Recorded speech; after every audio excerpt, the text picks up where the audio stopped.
Hello Davison, Superintendent Kevin Brown here with a special Christmas edition of Brown's Blog.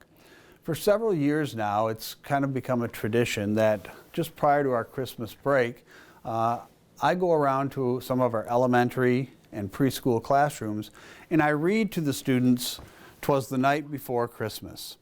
And last week, the PTO president, Jamie Gildner at Gates Elementary, contacted me and she asked if I would consider videotaping my reading of "Twas the Night Before Christmas" so that we could share it not only with all of the school children that are in school for face-to-face learning, but also for those students that are online.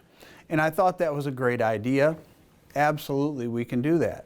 And then a couple days later, Susan Vamos, who is our early learning administrator, contacted me and asked me the same thing. She had the same question, if I would videotape myself reading the story so that it could be shared with our GSRP and our Cardinals Nest preschool children.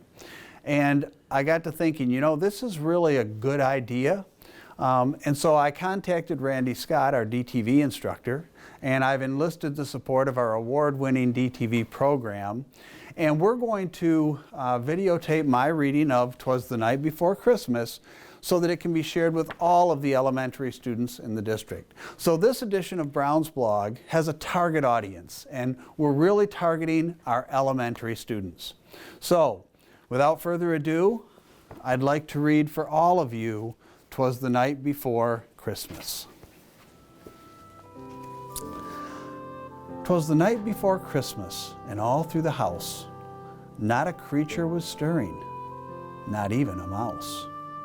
The stockings were hung by the chimney with care, in hopes that St. Nicholas soon would be there.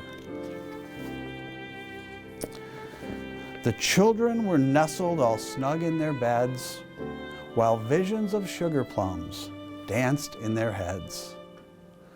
And Mama in her kerchief and Daddy in his cap had just settled in for a long winter's nap. When out on the lawn there arose such a clatter, I sprang from my bed to see what was the matter. Away to the window I flew like a flash, tore open the shutters and threw up the sash.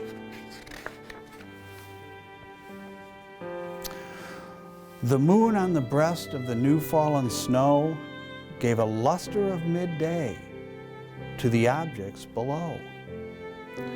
When what to my wondering eyes should appear but a miniature sleigh and 8 tiny reindeer,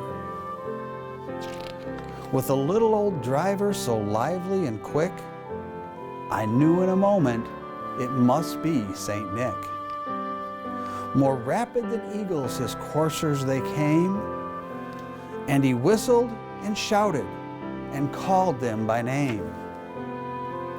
Now Dasher, now Dancer, now Prancer and Vixen, on Comet, on Cupid, on Donder and Blitzen, to the top of the porch, to the top of the wall, now dash away, dash away, dash away all.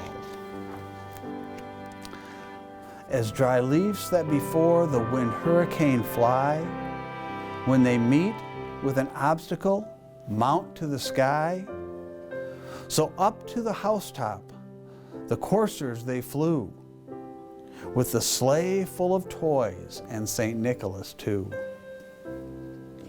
And then in a twinkling I heard on the roof the prancing and pawing of each little hoof.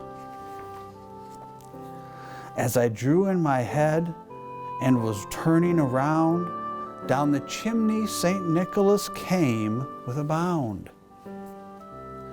He was dressed all in fur from his head to his feet, and his clothes were all tarnished with ashes and soot. A bundle of toys he had flung on his back, and he looked like a peddler just opening his pack.